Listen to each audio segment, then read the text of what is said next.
Ya vamos a hablar de Patagonia, de Puño y Letra, el último libro de Mario Marquich. Pero antes que nada, Mario, felicitaciones por la nominación al Martín Fierro. Te acabas de enterar.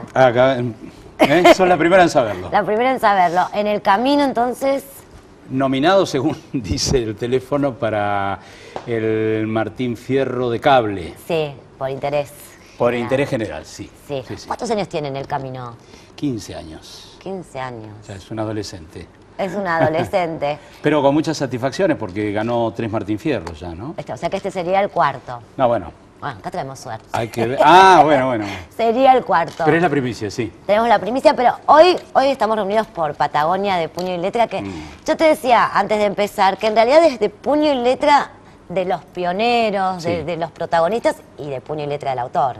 También hay un doble juego ahí porque sí, si el título dice Mario Marquich Patagonia, se me vincula un poco con Patagonia y después el dice rey de la Patagonia, de Puño y Letra. Ahí te acordás, vos te acordás todo. Señor, también, cuando empezó en periodismo hace muchísimos años, en la redacción. Podés decirlo, En la redacción de la revista Gente, se autoproclamaba el rey de la Patagonia. Sí, y todos le creíamos. ¿Y cómo no? ¿Cómo no? Bueno, de alguna manera sigo presumiendo de eso también, sí, ¿no? Pero hay no sé si el rey, pero sos el mejor embajador. Ah, bueno, muchas gracias. Bueno, son 12 relatos que a mí se me ocurrió hacer en un momento porque era una deuda que tenía conmigo mismo, porque, bueno, nacido en Río Gallego, patagónico Nick, como le decimos. Nacido y criado. Exacto, mirá cómo sabe. Estoy casada con un patagónico. Estuviste casada con un patagónico, claro. Sí. Entonces, lo que se me ocurrió fue, bueno, todos estos conocimientos que tengo dispersos, ¿por qué no los sistematizo y aprendo de una vez por todas? Por si alguien me pregunta, dado que sos patagónico, contame historias de la Patagonia. Y yo mismo entonces me di a la tarea de decir, bueno, voy a aprender a conocer todas las historias, por lo menos las más importantes. Y bueno, fue un viaje fascinante porque fue también en el camino, digamos. Un viaje, pero literario, un viaje de conocimiento, histórico, antropológico, en fin, de todo. Y este es el resultado. Y este es el resultado. Mario, hasta bien entrados los 80, la Patagonia tenía hasta, digamos, un mal marketing, ¿no? Totalmente, sí, tierra maldita. La tierra maldita, si ese lo fue sabrás Darwin. eso. Ese fue Darwin. El anatema famoso de la esterilidad pesa como una maldición sobre esta tierra en su viaje. Charles Darwin, nada menos, 1850. Y de ahí le quedó la tierra maldita. ¿Por qué? Porque siempre la Patagonia fue vinculado al lugar hostil, de vientos terribles, de huracanes, de monstruos marinos, del lugar de confín del mundo, ¿no? Y entonces yo crecí siendo chico, yo soy del año 53, entonces siendo chico tenía la idea de que la Patagonia era ese lugar frío y hostil y postergado, que nadie quería ir.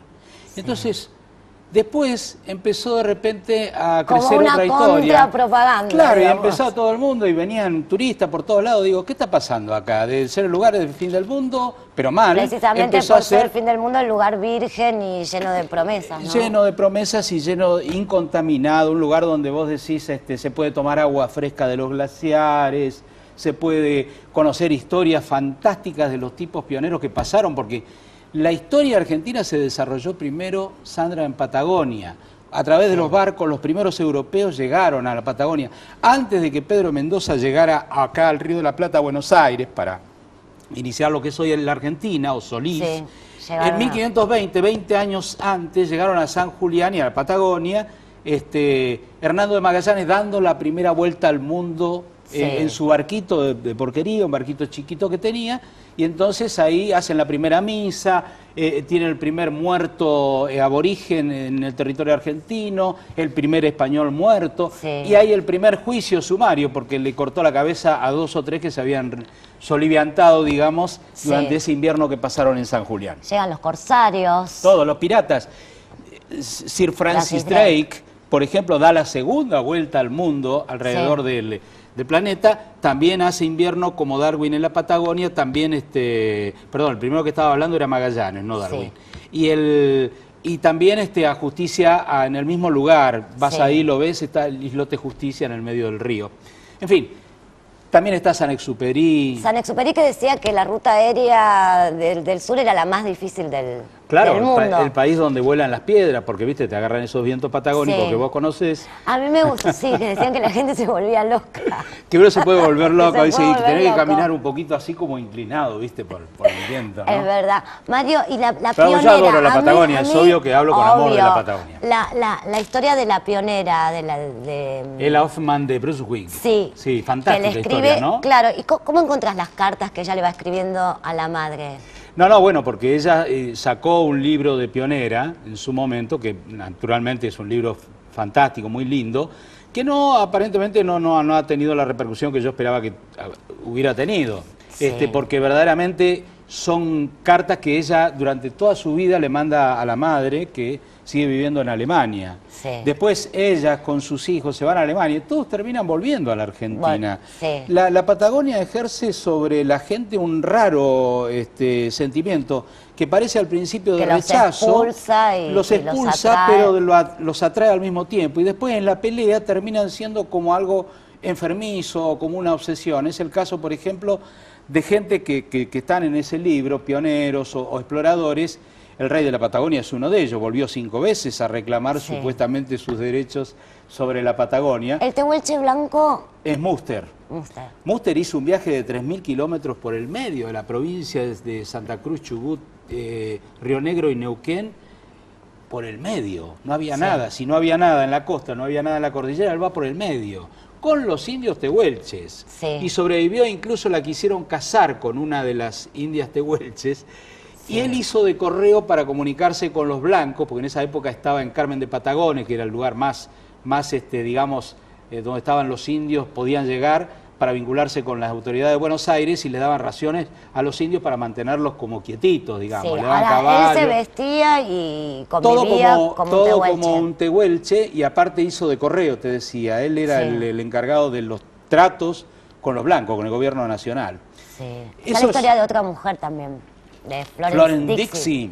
Florence Dixie fue la aristócrata de la Patagonia, la mujer que descubrió las Torres del Paine, que es más o menos la versión en Chile de lo que es el Fitzroy o el Cerro Chaltén, famoso ahora por los montañistas de todo el mundo, en la provincia de Santa Cruz. Las Torres del Paine es un lugar maravilloso que está muy cerquita de ahí, pero del lado chileno, y ella dice, voy a ir a un lugar en el mundo que sea exótico, porque ella era una lady, una Sí. aristócrata y tenía muchísimo dinero. Entonces hace su propia corte, Sí. se va con 8 personas, cocinero, en fin, y se va, un barco lo deja en Punta Arenas, en el estrecho de Magallanes, y ahí toman un vaquiano que conocían de un viaje anterior, uno de los integrantes de la comitiva, y se van por el medio de la estepa. Sí. Viven el primer terremoto, digamos así, que se tenga conocimiento en la Patagonia, descubre, sí, como hombre blanco, por supuesto, descubre las famosas agujas del Paine, que hoy son conocidas mundialmente, y escribe un libro donde Florence Dixie cuenta todo su viaje, su travesía, y aparte, claro, llega y es un fenómeno en Europa porque, claro, ella era siendo una joven así, una lady, Sí.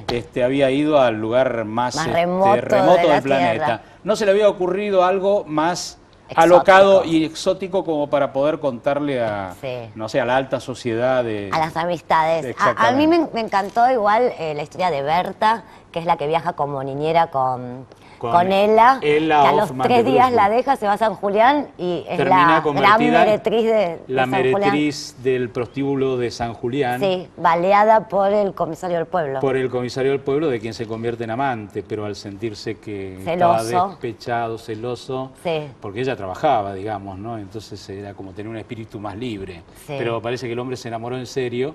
Pero lo curioso es que ella llegó a ser algo así como la emperatriz de San Julián, sí.